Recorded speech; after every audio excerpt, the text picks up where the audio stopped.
Good morning, everybody, and welcome to News Now, this Friday edition, the last Friday of 2018. Plenty of sunshine out there, but a little bit of wind shaking our tower cam on South Mountain. Still a little bit cooler temperatures than we are used to here in the Valley of the Sun. The 50s. I know I've been all bundled up with my scarf, with my beanie, with my really thick jacket because, hey, the reason we live here, most of us anyways, because we like the warmth. We like the sunshine. Right, Ron? Mm-hmm. Ron Hoon is joining me to talk about some of the top stories of the day. Hey, thanks for being here. Why can't we put a GoPro in your car focused on you as you're driving in on the 202, and then people can see how you are even bundled up in your car? Yeah, and I don't have the heater on, but you know how you have the dial between cold and hot? Right. I have mine like right in the middle, smack in the middle. Okay, good. And then I have it so that the vent is going towards my legs, so it keeps my, bottom You know what's funny about that is when it's heat, I like it down on the feet. Yeah, me too. Heat on the feet. Make a note of this at home. Heat on the feet. Now let's see if we can rhyme but when it's summertime and it's air in your hair. There we go. Perfect. Heat on the feet, air in your hair. All right. I like it. There you go. Well, we love talking about the weather here for 2 or 3 different reasons. One of which is we were laughing about the people that were in town from Texas the other day when they were having all those crazy weather problems. Yeah. And it was a little bit chilly here. What was it, 60 earlier this week? Right. And the people are like, look, it's 20 back home in Texas. We are so happy to be here. We don't care if it's not the perfect 72 degree. Right. What would you say is the perfect weather? Perfect to me, temp? the perfect temp is 70. Okay. 70. Anything below 60s, 50s, Yes. I'm cold. Okay. What about you? You know what happens? I think over time that number adjusts. Now, you guys at home, you can play along in this game with us. How do you answer that question? What is the perfect temperature? Now, shout it out loud so that we can hear you almost, and then tell us your age. Age? Okay. What does age have to do with it? I'm about to tell you. I do believe that as the years go by, I don't know if it's a matter of you just live here, and the longer you live here, the more you adjust to the warmer temps. Okay. Or just the way our bodies are pre-wired. But I do think, I would have told you, Pilar, 10 or 15 years ago that I thought the perfect temp was 66. But today I would go more like a 70 like you just did. Yeah. Because it's amazing how even when the temps are in the 60s, if you're walking in the shade, it can feel just a little bit cool. Now, that's ridiculous to even say. I mean, there are places in this country where 60-degree days in the summertime are kind of what they expect, right? Right. Like way up in the far north country. Montana. North Dakota. And so, anyway, I don't know. I'm with you. I think 70 is just about perfect, but... my folks who are retired, and my dad's 90 and my mom's in her 80s, and they're like, we love the warm temps. We love it when it gets a little bit warmer. Yeah, I hear you. All right, we're going straight to Capitol Hill Live, and that's because the showdown continues, and the president is tweeting, actually threatens to close the border entirely. Well, it's interesting because you think about it here. He's not getting any action at all, and so I'm sure he's sitting there thinking, okay, I'm at 1600 Pennsylvania Avenue. It's pretty easy for you folks from Capitol Hill to come on down, hop in your cars, hop in your limos, whatever, take a bus, and get down here to the White House. So far that hasn't happened. So I'm sure he comes to the Oval Office as a reputation as a good negotiator. So I'm sure he's been thinking to himself, what else can I do or say, or what other tools do I have in my bag to rev up these talks. Right. So this tweet sure got the folks talking today. We'll be forced to close the southern border entirely if the obstructionist Democrats do not give us the money to finish the wall and also change the ridiculous immigration laws that our country is saddled with. So that does make it more of a high stakes situation. Yeah. You can imagine the chaos that would be caused if every single border crossing from Tijuana right across through, well, south of Yuma is San Luis. And we presume that's going to be the area where Kirstjen Nielsen will be tomorrow. I mean, we're saying Yuma, but the actual border crossing a little bit south of there in San Luis, which is really a cool town, by the way. Never been. If you haven't been. But then you've got Nogales, you know, and then you've got all the way across into New Mexico, and then you've got El Paso and all the crossings in Texas. Boy, oh boy. I mean, if every crossing were to be closed, it would become a really chaotic situation. Yeah. You know, and so here's what would happen. If he's actually serious about this, and this isn't just a negotiating ploy to get somebody to come on over to the Oval Office and actually negotiate with him, then if he's actually serious about it, what will happen is that it would go into effect, and within a day, within one single day, I would bet you there would be some sort of court case where the administration would be called in, and then a judge, they would no doubt be able to find a judge who would say, hold on, we're going to put everything on hold while we study this, and it would turn into another legal fight, kind of like the earliest days of his presidency when he was trying to put those travel bans into effect.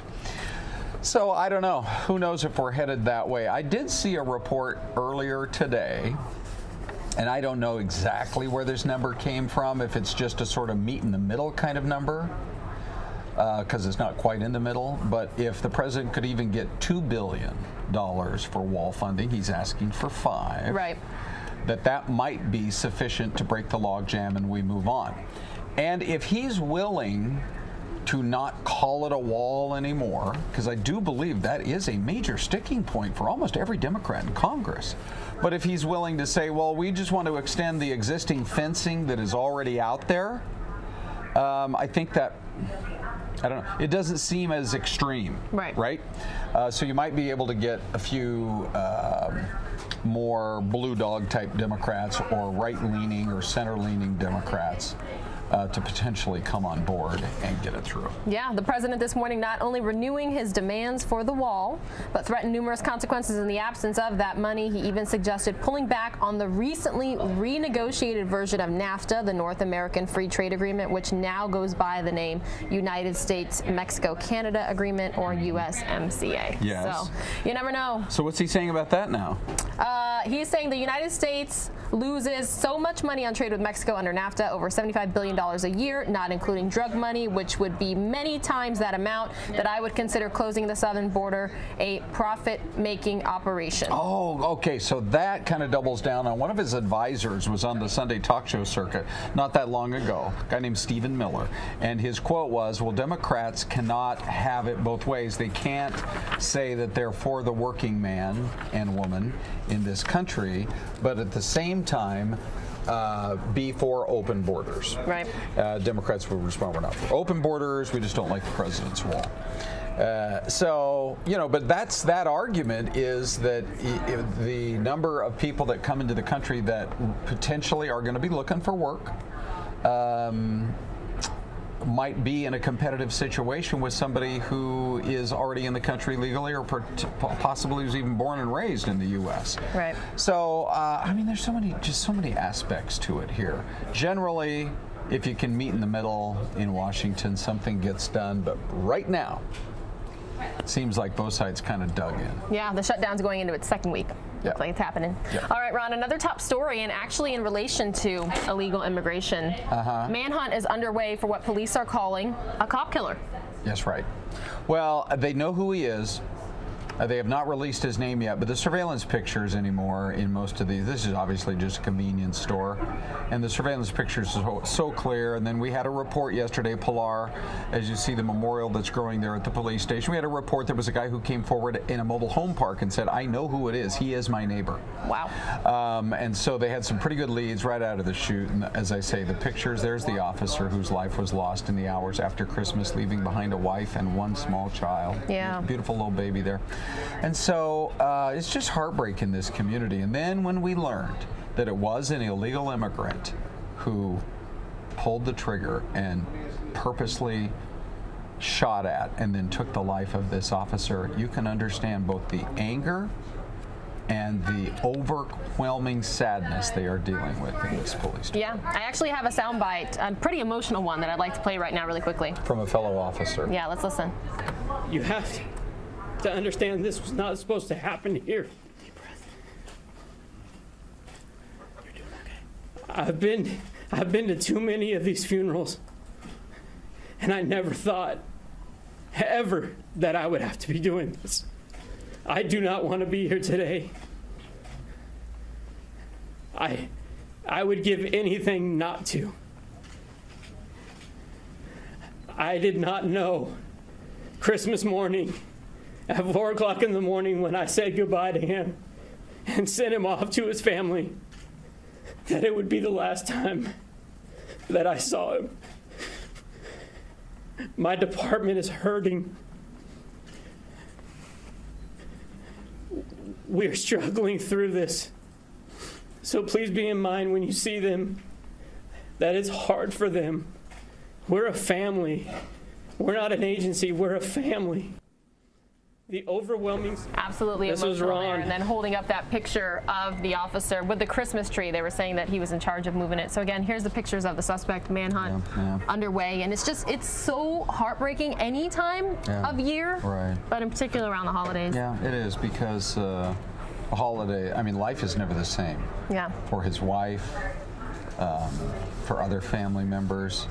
But then the holidays also are never the same. Yeah, and they do believe that this suspect has connections to a Mexican-American street gang.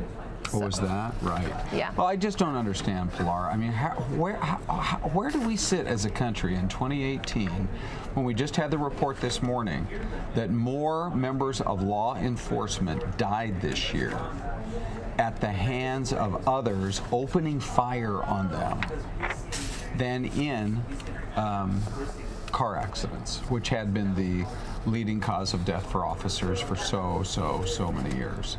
And the violence level just seems to keep going up every single year. And for those wondering what happened with this incident, how the officer was killed, the suspect was stopped by Officer Singh for a DUI investigation before engaging in a gunfight with the officer, during which Singh tried to defend himself. Now, Singh was a native of Fiji, and just as you mentioned, Ron left behind a wife and 5-month-old son.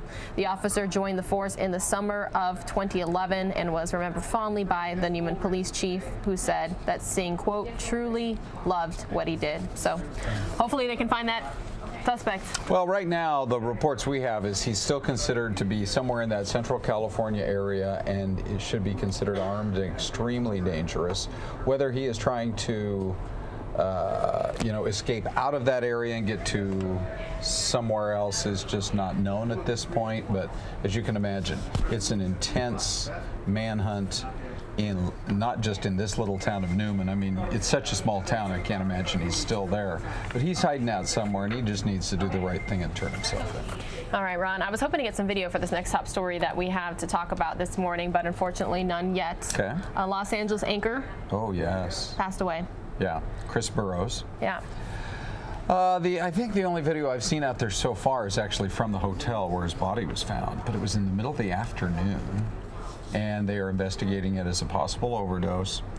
And it's just a shocker. I mean, here's a guy who really had developed a prestigious career. I mean, Los Angeles is one of the nation's top 2 or 3 TV markets. It's a very prestigious station, KTLA. Yeah. And his body's found dead in a Days Inn motel, and he leaves behind a wife and a 9-year-old little girl. Yeah. So, boy, that's a shocker. And if the reports are true that it's some kind of a drug overdose, you just got to shake your head. Yeah.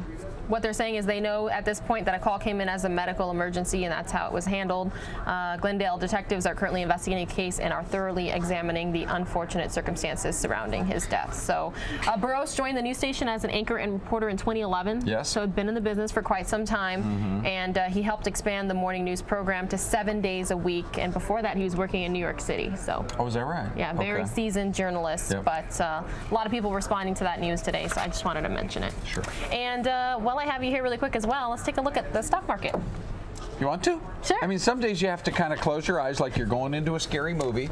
Then you open up your second and third finger just enough that you can kind of peer through it, and you see up 59 points. Take a look. It's been up well over 100. It's been down well over 100. And right now it's up about 65. So I don't know. I mean, there are just so many aspects to what's going on. You had to expect that there would be some sort of. You can barely have a market that goes down week after week after week after week, like this one has done for the last couple of months, without some kind of snapback rally. I know a lot of people are hoping maybe we've seen the worst of it. Time will tell. I mean, over the long haul, which is my attitude, over the long haul, the United States is still the best place in the world to do business. And it has the most transparency in its businesses that are on the stock exchange, and et cetera. And I truly think we've got the most creative minds in our country and the hardest working workforce. So eventually, with the ups and downs of, oh, the president said this, or oh, the Fed chairman said this, eventually people look at it and say, you know,